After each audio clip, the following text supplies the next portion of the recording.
salom, bugun sizlarga balangan Sardor. Bugun O'zbekiston Superligasining ikkita qiziq o'yinlarini tahlil qilamiz, ularni ko'rib chiqamiz. Aytgancha, hammasi disk prognozlar va tahlillar Telegram kanalimizda birinchilardan bo'lib chiqadi. Shu sababli Telegram kanalimizga obuna bo'ling, videoni podpisanasida ссылкасы qoldirilgan, o'tib podpiskani bosing.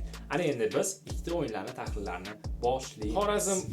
Xorazm Mashal o'yini albatta bu juda qiziq o'yinlardan biri bo'ladi O'zbekiston Superligasini, lekin ikkala jamoa ehtiyotkorona va himoyaviy o'yin o'ynashni hisobga oladigan bo'lsak, bu o'yinda keskin o'zgarishlar bo'lishi juda qiyin. Misol uchun Xorazm yaqindagina o'zini maydoniga qaytdi, bir nechta o'yinchilarni ham almashtirdi, harakat qilishyapti har bir o'yinda gollar urishga, lekin jamoani hozircha ishlari unchalik yurishmayapti. Mashalda ham xuddi shunga o'xshash vaziyat. Albatta tarkibda juda ko'plab o'zgarishlar bo'ldi oxirgi oylarda, transferlar qilishdi, lekin ularda ham natijalar unchalik qoniqarli emas va ikkala jamoa imkoni boricha ochko yo'qotmaslik uchun ehtiyotkorona o'ynashadi, yopiqroq o'ynashadi. Shu sababli albatta bu o'yinda umumiy gol soni 3.5 tadan kam. Keyingi o'yin esa Neftchi Qizilqum o'yini. Albatta bu o'yinda juda ko'plab Keyingisi Neftchi Qizilqum. Bu o'yinda ham biz keskin o'zgarishlarni unchalik ko'rmayapmiz Qizilqum tomonidan, chunki Qizilqum ham albatta himoyaviy o'ynaydigan jamoalardan biri. Ya'ni kontratakada ko'proq o'ynashadi, himoyaga ko'proq e'tibor berib, hujumda ochiq futbol namoyish qilishi bu jamoaga nisbatan qiyin.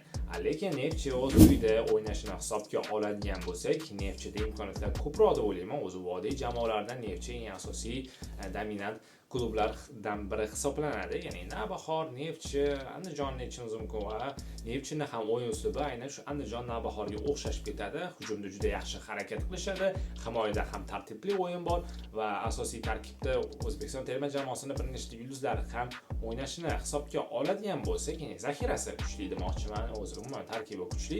Shu sababli Neftchi albatta bu o'yinda yaqqol ustun va o'zini uyida ham o'ynashni hisobga oladigan bo'lsak, muxlislarni qo'llab-quvvatlashi ham, ya'ni qo'llab-quvvatlashi to'g'rirog'i ancha yordam beradi. Shu sababli bu o'yinda bizning taxminimiz Neftchi g'alaba qozonadi. Xullas, endi yakuniy ekspresslarni ko'radigan bo'lsak, albatta bu ikkala o'yindagi natijalar, misol uchun birinchisi Xorazm Mashal o'yinida umumiy gol soni 3.5 tadan kam bo'lsa, ikkinchi Neftchi Qizilqum o'yinida esa albatta Neftchi g'alabasi kutilmoqda. Bu bizning taxminimiz.